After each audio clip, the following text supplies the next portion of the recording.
জিজ্ঞেস করলাম যে আপনি কেন আমার সাথে থাকেন না, এটা তো ঠিক না। আপনি কেন এরকম করেন আমার সাথে বেড শেয়ার করেন না কেন? তো সে বললো কি, আমি তোর সাথে বেড শেয়ার করতে পারবো না, তুই এইভাবে থাকতে পারলে থাক, না থাকতে পারলে চলে যা। আমার আব্বু একজন সরকারি চাকরিজীবী ছিলেন। আমি আমার বাবা মায়ের একটা মাত্র মেয়ে। গোল্ডেন জিপিএ 5 নিয়ে ইন্টারমিডিয়েট পাশ করেছি। তারপর বাংলাদেশের একটি স্বনামধন্য প্রাইভেট বিশ্ববিদ্যালয়ে কম্পিউটার সায়েন্স এন্ড ইঞ্জিনিয়ারিং এ ভর্তি হয়েছি। ভালো পড়াশোনা করছিলাম। আমি যখন 6th সেমিস্টারে পড়ি, তো যেহেতু মধ্যবিত্ত পরিবারের সন্তান, মেয়েরা বড় হলে বাবার চিন্তা থাকে মেয়েদেরকে বিয়ে দিয়ে দেওয়া। সেই সুবাদেই ভালো একটি ছেলে দেখে বাবা আমার বিয়ের চিন্তা ভাবনা করে। ছেলে একটা এনজিওতে চাকরি করে।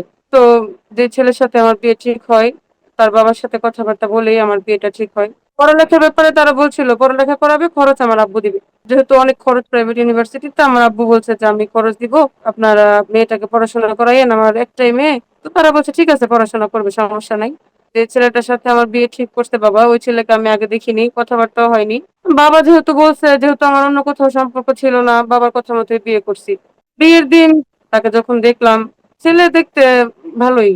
বিয়ে যেহেতু হয়ে গেছে, অপছন্দের তো কিছু নাই। তো আমার অনুভূতি তো কি বলবো, এটা আসলে হঠাৎ করে একটা বিয়ে হয়ে যাওয়া মনে হয়েছে যে একটা স্বপ্নের জগৎ। তো সব মেয়েরাই চায় একটু ভালো করে সংসার করতে, যাক যেভাবেই হোক বিয়ে তো হয়েছে, সেভাবে মেনে নিছি। বিয়ের পর আমাদের তাদের বাড়ি উঠায় নিয়ে গেল। তারপরে বাসর রাতে প্রথমে এসে আমার নাম জিজ্ঞেস করছে। আমি উত্তরে বলছিলাম যে আপনি কি আমার নাম জানেন না? বললো যে না, বলো। তো আমি বললাম কোথায় পড়াশোনা করি, কি করি সব বললাম। তো আমিও জিজ্ঞেস করলাম যে আপনার নাম কি, আপনি কোথায় চাকরি করেন, কি করেন? আমি তো কিছুই জানি না। পরে সে বললো, তো বললো হুট করে বিয়ে হয়ে গেছে, আমি তোমাকে কিছু দিতে পারলাম না, থাক, হবে ভবিষ্যতে কোনো এক সময়। তো আমি তো ভালো পজিটিভলি নিছি। কিন্তু বিয়ের দ্বিতীয় দিন আমার হাজবেন্ড এবং তার ছোট বোনের সাথে একটা বিষয় নিয়ে তর্কাতর্কি হয়, তার ছোট বোনের বিয়ের ব্যাপারে। তারা চাচ্ছিল তার ছোট বোনকে তাদের পছন্দের ছেলেকে বিয়ে দিতে। তার ছোট বোন বলছে যে না, তার যে ছেলেকে পছন্দ সে ছেলেকে বিয়ে করবে। তখন আমার হাজবেন্ড তার ছোট বোনকে বলল, আমি তো তোদের পছন্দ মতো বিয়ে করলাম, তাহলে তুই কেন আমার পছন্দ মতো বিয়ে করবি না? এটা বলার পর আমাকে ধাক্কা দিয়ে তার বোনের দিকে গিয়ে বলল যে তোরা যেহেতু এটা পছন্দ করে আনছিস, সেটার দায়িত্ব তোদের, এটার দায়িত্ব আমার না। আমার কথা বলছে আর কি, আমাকে এটাকে নয়না দিছিস, তোদেরটা তোরা নিয়েই থাক। হাজবেন্ডের একটা ক্ষোভ ছিল যে সে কেন তার ফ্যামিলি তাকে তার পছন্দ মতো বিয়ে করাইলো না। তো মোটামুটি ভালোই স্বামী স্ত্রীর মধ্যে যেরকম হয় সম্পর্ক চলতে লাগলো। তো হঠাৎ করে আমার শাশুড়ি অসুস্থ হয়ে গেল। তারা বললো কি, যার পড়াশোনা করতে হবে না, এখন শাশুড়ি সেবা করতে হবে, হ্যান ত্যান আমার বাসা থেকেও বুঝাইলো। তো আমি আবার আমার পড়াশোনার প্রতি বরাবর ছোট থেকে ঝোঁক, ভাবলাম যে পড়াশোনা আমার করতেই হবে। তো এরপর আমি আমার শ্বশুরবাড়ির লোকজনকে বুঝালাম যে একটা ইউনিভার্সিটি আছে, ওইখানে হচ্ছে ক্লাস করতে হয় না রেগুলার, শুধু পরীক্ষা দিলেই হয়, আমি পড়াশোনাটা কন্টিনিউ করি। প্রত্যেকটা পরীক্ষার আগেই আমার হাজবেন্ড অনেক অশান্তি করতো, পরীক্ষা দেওয়া লাগবে না, পড়তে হবে না, হ্যান না ত্যান না। আর অনেক জোর জবরদস্তি করে আমার শ্বশুর আমার পক্ষে ছিল, বললো যে পড়াশোনা করুক, এটা বললে সমস্যা নাই, করুক। তো সে তার কর্মস্থলে চলে গেল, বললো ছুটি শেষ, চলে গেল সে কর্মস্থলে, ওখানে ব্যাচেলার থাকতো। তো আমি তখন আমার শ্বশুর বাড়িতে ছিলাম, সে তার কর্মস্থলে চলে গেল। তো যাওয়ার পর থেকে গিয়ে আমাকে ফোন দেয় না। তখন তো আমার এক্সপেকটেশন থাকতো যে আমার হাজবেন্ড আমাকে ফোন দিবে, নতুন বিয়ে হয়েছে, খোঁজ খবর নিবে। 1 সপ্তাহ চলে যেত, 10 দিন চলে যেত, আমার হাজবেন্ড ফোন দিত না, বাড়িতে আসতো না সে। মানে 6 মাস 4 মাস এরকম পর পর বাড়িতে আসতো। যেহেতু আমার হাজবেন্ড দূরে থাকতো, তো আমি প্রায় সময়টা বাবার বাড়িতে থাকতাম, কারণ ওই বাড়িতে শুধু শাশুড়ি ছাড়া কেউ ছিল না। বাবার বাড়ি থেকে আমার পড়াশোনার সুবিধা হইতো। তো আমি বেশিরভাগ বাবার বাড়িতেই ছিলাম। তো আমার কথা ছিল এরকম, তুমি বাড়িতে আসো না, ওইখানে আমি একা একা থাকি, আমার ভালো লাগে না। তো আমার একটা অভিযোগ ছিল, কেন আপনি বাড়িতে আসেন না, তাইলে আমাকে আপনার কাছে নিয়ে যান। সে যেখানে চাকরি করে আমার হাজবেন্ড, ওইখানেও নিত না। এগুলো নিয়ে ঝগড়াঝাটি অশান্তি লাগেই থাকতো। তখন বললো আমাকে সবাই যে একটা বাচ্চা নাও, ঠিক হয়ে যাবে। তো ভাবলাম একটা বাচ্চা হলে ঠিক হয়ে যাবে। তখন যখন আমি অনার্স 3rd ইয়ারে পড়ি, তখন একটা বাচ্চা নিলাম। এখন এই যে আমি প্রেগনেন্ট ছিলাম, এর মধ্যে শুধুমাত্র সে একদিন আমাকে দেখতে আসছে আমাদের বাবার বাড়িতে। এর মধ্যে আমাকে দেখতে আসে না, আমি ফুল প্রেগনেন্সিটা আমার বাবার বাড়িতে ছিলাম। তো ডেলিভারি টাইমে আল্লাহর রহমতে একটা মেয়ে হইলো। তো বাচ্চা হইলে তাদের অফিস থেকে বাচ্চার বাবাকে 40 দিনের ছুটি পায়, স্বাভাবিক আমি আশা করব যেহেতু ছুটি আছে সে আমার পাশেই থাকবে। সে আসে নাই। ওই যে একদিন হসপিটালে দেখতে আসছে, পরে আর দেখতে আসে নাই। সে তার বাড়িতে ছিল। বাচ্চা হওয়ার পর তো মেয়েরা মায়ের বাড়িতেই থাকে, আর আমার যেহেতু সিজার এবং আমার বেবিটা 8 মাসে হইছে, আমি আমার বাবার বাড়িতেই ছিলাম। তাদের বাড়ি থেকেও কেউ দেখতে আসে নাই। ফোন করতো তাদের বাড়ির, মানে আমার শ্বশুর শাশুড়ি ননদ ফোন দিত মাঝে মধ্যে, কি অবস্থা, বাচ্চাটা কেমন আছে। তো যখন 40 দিন পার হয়ে গেল, আমার হাজবেন্ড চলে গেছে তার কর্মস্থল, আমার সাথে দেখা করতে আসে নাই, তাহলে আমি বাচ্চাটাকে নিয়ে তাদের বাড়িতে চলে গেলাম। শ্বশুর বাড়িতে চলে গেলাম। শীতকাল, বাচ্চাটাকে একা একা টেক কেয়ার করা, রান্না বান্না করা আমি পারতেছিলাম না। এবার আমি আবার আমার বাবা বাড়িতে ব্যাক করলাম। সামনে আমার ফাইনাল ইয়ার পরীক্ষা, একটু পড়াশোনা করতে হবে, আমার মায়ের কাছে রেখে বাচ্চাটাকে আমি পড়াশোনা করতে পারি। ব্যাক করলাম, পরে করোনা হলো। তো তখন তো সবকিছু বন্ধ। পরে আসলো আবার বাড়িতে, তো আমি তার বাড়িতে গেলাম, আবার আমার শ্বশুর বাড়িতে চলে গেলাম। তো যেদিন গেলাম ওই দিনই সে খুব রুড বিহেভ করলো। যে কোনো বিষয়টা নিয়ে, আমি হাঁটতেছি, এরকম করে হাঁটো কেন, প্লেটটা ধুইছি এটা নাকি ধোয়া হয় নাই, গ্লাসে পানি দিছি এই গ্লাসে কেন দিলাম, যে কোনো বিষয় নিয়ে এসে আমাকে এরকম করতে লাগলো। তো আমার বাচ্চা বুকের দুধ পাইতো না, ফর্মুলা দুধ খাইতো, তো ওই দুধটুকু শেষ হয়ে গেছে। তো আমি আবার দুধ চাইতে গেছি, তখন সে উত্তর দিল কি, এত খাই কেন, বাচ্চা এত খায় কেন, ওই দিন না দুধ দিলাম। তো ওই যে বাচ্চা এত খায় কেন, এই কথাটা আমার এখনো মনে পড়লে আমি এই কষ্টটা সহ্য করতে পারি না। এই কথাটা বাচ্চার বাবা বলছে, যে বাচ্চা এত খায় কেন। আমি এই কথাটা নিতে পারি না, মাইনা নিতে পারি না, যে বললো যে বাচ্চা এত খাই কেন। আরে বাবা, সে ছোট একটা বাচ্চা, 2 মাসের বাচ্চা, সে কি খাইলো, দুধ তো তার জন্যই আনছে, দিল না। আমি পরে বলছি না থাক, তাইলে আমার আর লাগবে না, আমার কাছে যে দুধ ছিল ওইটা আমি বাচ্চাকে খাওয়াইছি। তো সন্ধ্যার দিকে হইলে সে ঘরে আসতো না, রাতে 12টা 1টা বাজে গেছে। আমি তারে বলতাম যে আপনি ঘরে আসেন না কেন, ছোট বাচ্চাটা নিয়ে আমি একা একা, না আসবো না, আমি বাহিরেই থাকবো, রাত দেখাইতো। তার বড় বোনের বাড়ি কাছে ছিল, সে তার বড় বোনের বাড়ি চলে যেত, রাতে থাকতো না আমার সাথে, বলতো ভালো লাগে না তোর সাথে থাকতে, আমার হ্যান তেন এগুলো বলতো। তো আমি তার বড় বোনকে বললাম কি, আপা আমি এতদিন পরে আসছি, আপনার ভাই আপনার আমার সাথে থাকে না। তখন সে বললো থাক ভাই, অনেকদিন পরে ছুটিতে আসছে, আমার সাথে আমাদের বাড়িতে বেড়া। তো এরকম প্রত্যেক দিনই 4-5 দিন হয়ে গেল সে এরকম করে।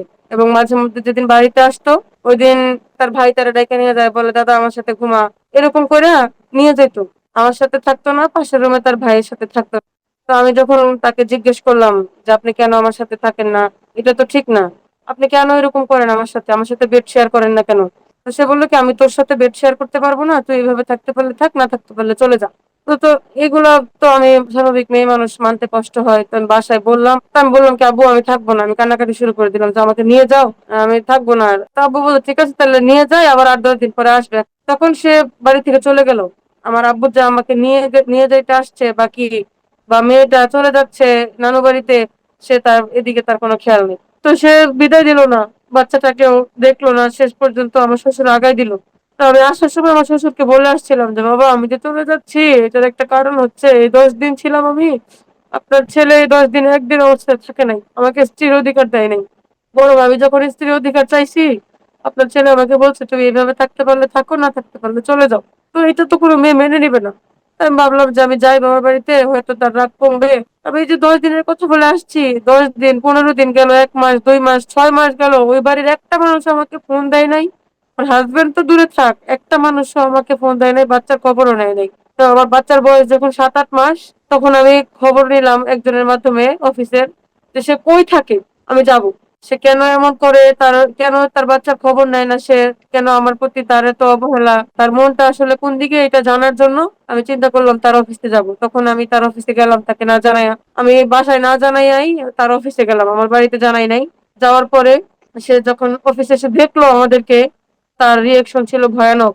আমার বাচ্চাটা ডাকতেছে বাবা বাবা, সে সব বাবা ডাকা শিখছে। তখন সে তার রুমে ঢুকে ভিতর থেকে দরজা লাগাই দিল।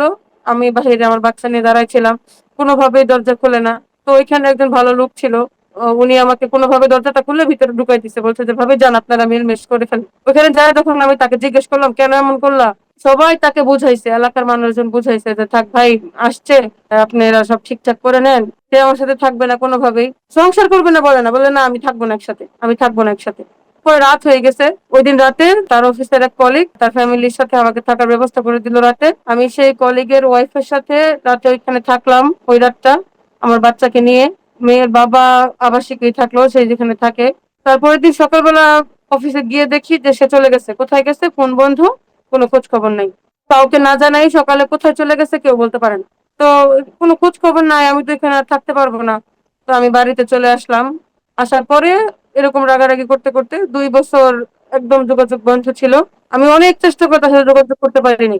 ওই ঘটনার পরে আমি আমার শ্বশুরবাড়ির কাছে সাহায্য চাইছি, বলছি যে আমাকে নিয়ে যান, তারা বলে যে না, আনবো না। কেন আনবেন না, থাক তুমি ওইখানেই থাকো, এটা ওইটা বুঝায় বলতো যে ওইখানেই থাকুক। তাকে আমি ভাবলাম যে তাহলে পড়াশোনাটা শেষ করি।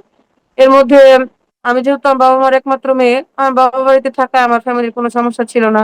আর আমার বাচ্চাটাও আমার ফ্যামিলির একমাত্র ছোট সদস্য, তাকে সবাই ওইরকম আদর যত্ন করে রাখতো। তো আমিও ভাবলাম যে এর মধ্যে পড়াশোনাটা শেষ করি। আমি অনেক যোগাযোগ করার চেষ্টা করছি, এর মধ্যে আমার হাজবেন্ডের সাথে কোনোভাবে যোগাযোগ করতে পারি নাই। তার কি হয়েছে আমি জানি না, সে কোনোভাবে মানতেছে না, সে আমার সাথে থাকতেছেও না, ডিভোর্সও দিচ্ছে না। আমার কষ্টটা এখানে ছিল যে আমি খারাপ, আমাকে তার ভালো লাগতো না, তার সন্তানটাকে সে কখনো খোঁজ খবর নেয় নাই। তখন আমি বাধ্য হয়ে তার হেড অফিসে যোগাযোগ করলাম যে সে কোথায় আছে, কি চায়। তার হেড অফিস থেকে তাকে হয়তো কিছু বলছে। তো আমার শ্বশুর আমাকে বললো কি, দেখো তুমি চাইলেই আমার ছেলে চাকরিটা খেয়ে দিতে পারো, তুমি তার রিজিকে হাত দিও না, তোমার কাছে অনুরোধ। তো আমি আমার শ্বশুরকে অনেক সম্মান করি, ভালোবাসি, তার কথাটা আমি রাখছি। তো আমি বললাম যে তাইলে মেয়েটার কেন খোঁজ খবর নেয় না, আমার মেয়েটা কান্না করে বাবা বাবা বলে। তো আমার মেয়েটা কথা বলে যে মা মা, আমার বাবা আসে, আমার বাবা আসে না কেন, তোমরা আব্বু ডাকো, আমি কেন আব্বু ডাকতে পারি না, আমার বাবা কোথায়, বাবা কেন, আমার বাবা আমার ভালোবাসে না। তো তার এই প্রশ্নের উত্তরগুলো আমি দিতে পারতাম না। তো আমি এর মধ্যে অনার্স মাস্টার্স কমপ্লিট করলাম। আমি এর মাঝে একটা স্কুলে চাকরি নিলাম। তো ওইখানে যখন চাকরি করি তখনই এর মাঝখানে একটা মেয়ে আমাকে ফোন দিল, বললো কি আপনি তাড়াতাড়ি আপনার হাজবেন্ডকে ডিভোর্স দিয়ে দেন। আমি বললাম কেন ডিভোর্স দিব? বলে যে না, আমার আপনার হাজবেন্ডের সাথে রিলেশন আছে, আমি আপনার হাজবেন্ডকে বিয়ে করবো। এরপর আমি জানতে পারলাম আমার হাজবেন্ডের সাথে ওই মেয়ের 6-7 বছর ধরে সম্পর্ক, আমার বিয়ের আগে থেকে ওই মেয়ের সাথে তার 6-7 বছরের সম্পর্ক। তখন আমি বাসায় বললাম ব্যাপারটা, কথা বলে একটা উকিল নোটিশ তাকে পাঠাইলাম। এই উকিল নোটিশের পরে এসে কোর্টে আসে, আসার পর এখানে ডিভোর্স হয়। ডিভোর্সের দিনও সে বাচ্চাকে খোঁজে নাই, তার বাচ্চার প্রতি কোনো ন্যূনতম ইন্টারেস্ট নাই। তো আমার কষ্টটা এখানেই যে তার সন্তান, আমি খারাপ, তার সন্তান তো কোনো অপরাধ করে নাই, আমার সন্তানটাকে কেন তার বাবার আদর থেকে বঞ্চিত করলো, কেন আমার সন্তানটার কোনো খোঁজ খবর নিল না, বাচ্চাটা কি অপরাধ করছে। ডিভোর্স অহরহ হয়, কিন্তু বাবার তো সন্তানদের খবর নেই, মেয়েদের খবর নেই, সে কখনো বাচ্চার খবর নেই নাই। তো ডিভোর্স হইলো গত বছর, ডিভোর্স হয়েছে অফিসিয়ালি। এখন এই যে আমি চাকরি করি, এতে এইভাবে চলতেছে। আমার এত ভালো একটা ফিউচার ছিল, এত সুন্দর একটা ফিউচার ছিল আমার। আমি এসএসসি তে প্লাস পাইছি, ইন্টারমিডিয়েটে গোল্ডেন এ প্লাস পাইছি, প্রাইভেট ইউনিভার্সিটিতে লক্ষ লক্ষ টাকা খরচ করে পড়ছি, তাদের জন্য আমার পড়াশোনাটা বন্ধ হয়ে গেছে, আমার ব্রাইট ফিউচার নষ্ট হয়ে গেছে। এখন আমার বাচ্চাটারও ফিউচার নষ্ট হয়ে গেছে। যতই আমি ওকে ভালো করে ইয়ে করি, আমার আমার যে টাকা পয়সা আছে বা আমার বাবা আমাকে যা যা দিচ্ছে, আমি যা ইনকাম করি, আল্লাহর রহমতে ভালো চলতেছি, মেয়েকে নিয়ে আর্থিক কোনো সমস্যা হয় না। কিন্তু মেয়েটা তো তার বাবার আদর থেকে বঞ্চিত, মেয়েটা তার বাবা থেকে বঞ্চিত। স্কুলে যায়, সবার বাবা আসে, আমার বাবা কেন আসে না? আমি কি করছি, আল্লাহ আমাকে কেন এত শাস্তি দিল? ছোট বাচ্চাটা বোঝে না। আমি জানি আমার মেয়েটাকে আমি সব দিতে পারবো জীবনে, কিন্তু সে তার বাবার যে আদর স্নেহ, এটা তো আমি তার দিতে পারবো না। এবং মেয়েটা তার বাবাকে চিনবেও না, কখনো যদি রাস্তায় দেখে সে তার বাবাকে চিনবে না।